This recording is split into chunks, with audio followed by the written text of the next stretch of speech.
Hi, my name is Hayden Rake. I'm with Ropeless Systems Incorporated. I wanted to walk through field testing the transceiver with an MTA.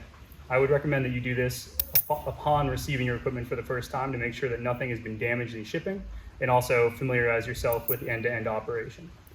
First thing you're going to do is unpack your power supply. Power supply will be connected into the AC main of the building or boat that you're testing on. It produces 13 volts at 20 amps. That'll be passed out of this cable and into the RSI transceiver box. Then you will connect your transducer, which will be connected through this metallic connector, and you will connect your GPS connector. The GPS is connected to the extension cable in this case and is passed outside. It's critical that the antenna is put outside because the system will not work without GPS. When you first power on the system, you will see 13 volts or thereabouts indicated on the voltage indicator. This red power LED will illuminate immediately. After a few moments, it'll get a fix. This could take up to 10 minutes for the first time you power on the system. Once you get a fix, the system will begin transmitting. When it transmits, the transmit LED flashes. You can also potentially hear it transmitting, although the system's at 24 kilohertz, so you may or may not be able to hear it going. The next thing you're going to do is come over here and open up your MTA. The MTA ships the dummy plug in the valve connector. You'll remove the dummy plug. You'll take your shorting plug and you'll connect it. When you connect it for the first time, the green LED will flash and the transducer will chirp. What we're going to do is bench test it in air. So we want to make sure the valve is also working. So we're going to open this valve, the air. We only have 1,000 PSI in here, as indicated on the gauge. We'll just crack it open and then close it again. This way, when we actuate the valve, you'll be able to audibly hear the air rushing out of the valve. The next thing we want to do is take our transducer head. We're going to place it inside of the frame like this. It's important that we kind of nestle it down in here. And as this system's designed to work underwater, it doesn't necessarily work in air as well as you might imagine. So it's really important that you get this down in here so that it'll work somewhat reliably in air. You may be able to hear the MTA transponding, you may not. But the next thing you'll do, once this is all connected, is come around to the laptop.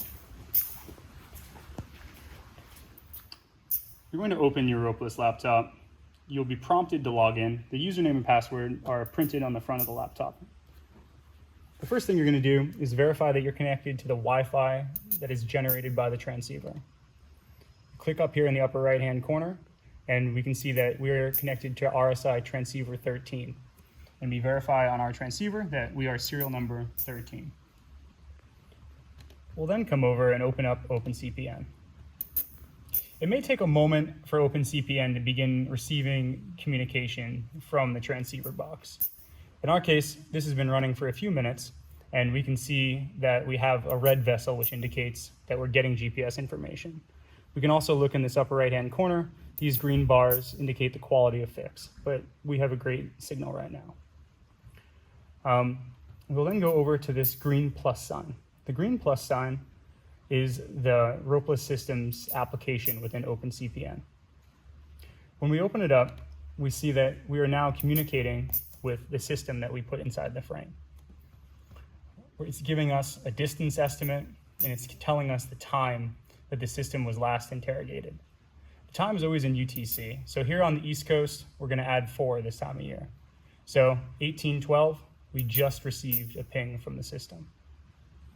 So now we can be confident that we are communicating with ID 38. And if we come over here to the frame, we see that this is in fact ID 38. The next thing we want to do is verify that we can release it and that the valve still works. There are 2 ways to release a system from within OpenCPN. We can release it from the list here within the plugin. So we right-click it and we can say release the transponder, or we can choose delete, which will remove it from the list and from the chart. The other method we can do is to come over to the chart and right-click on the transponder there. In this case, the transponder is directly below the ship because it's only 0.3 meters away. So we see ID 38 and we see release transponder. You'll be prompted to enter a release code. All of the transponders that we issue are going to be pre-coded to the transceiver, so you will not need to enter a release code. So we are going to say, send release code to transponder 38, or release code is 0, we'll say OK.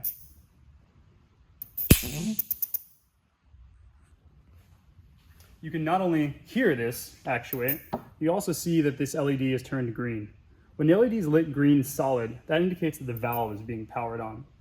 In this case, we're at the surface, so it's going to hold this open for 5 minutes. The pressure sensor inside the MTA will only turn the air off if the system is starting out from a depth below 20 feet. So since we're shallower than 20 feet at the surface, it's just going to hold the valve open for 5 minutes. The release status goes to 0 upon a successful release.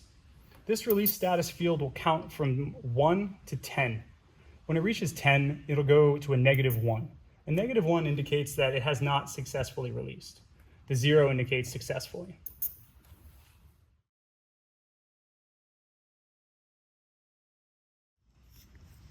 So you can see that we've put 1,000 pounds of air on this threaded adapter.